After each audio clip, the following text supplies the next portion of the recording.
The NBA in-season tournament will have its championship game tonight, Lakers versus the Pacers. And with all the hype this game is getting right now, this championship game, especially LeBron, because everybody assumes the Lakers are going to win this game, and including myself, I'm not a fan of the Lakers or LeBron, but I think they should win this game tonight. Granted, the Pacers could pull off the upset just because of the great shooting and offense this team has, especially Halliburton. It's a possibility the Pacers could steal this game, but I expect the Lakers to win. I think they will definitely win this game tonight. It'll be interesting if it's close or a blowout, but I think it'll be a close game. By the Lakers winning this game, I think LeBron will be very motivated to win this game because if he wins this game, he gets another accolade, another award in which he can hype himself up to be the GOAT.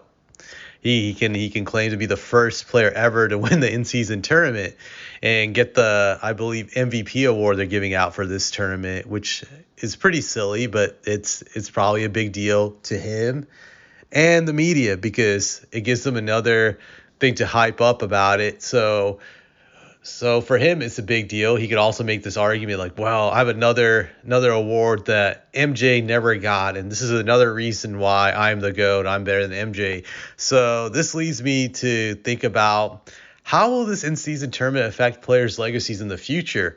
Because if we fast forward 20, 30 years from now, let's say this becomes a constant staple of the NBA, how many guys are going to come through and win these awards from this tournament and have a bunch of in-season championship tournaments? So in the future, let's say we have a player, I'm going to just make up a name, Terrell Walker. Let's say Terrell Walker is the next great NBA superstar 20 years from now, and he has like 4 or 5 championships, NBA championships, and then he has 4 or 5 in-season tournaments and 4 or 5 in-season tournament MVPs. Would you be able to argue? I guess will people argue like, well, Terrell's better than LeBron and Michael because he was able to win for the 4 or 5 in-season tournaments and he has 4 or 5 MVP in-season tournaments. Those guys don't have that. That's why he's better, and this era is tougher because you had in-season tournaments happening every year.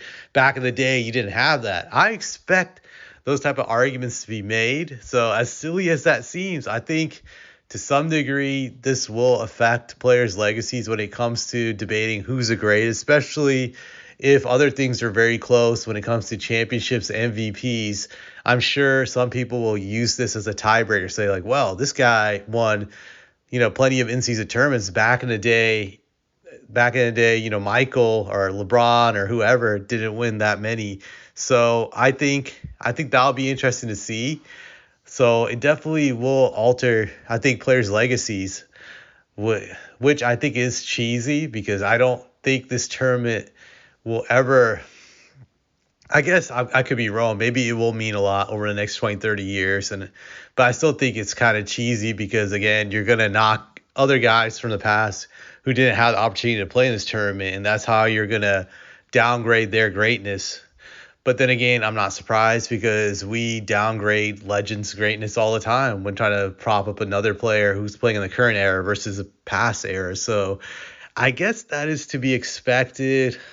I am definitely going to laugh when that stuff is thrown around 20, 30 years from now. That is if I'm still fortunate to be around that time period. But that's pretty much what I have to say about this. So I definitely feel, like I said, this probably will alter some guys' legacies over the long run, but not in the short run.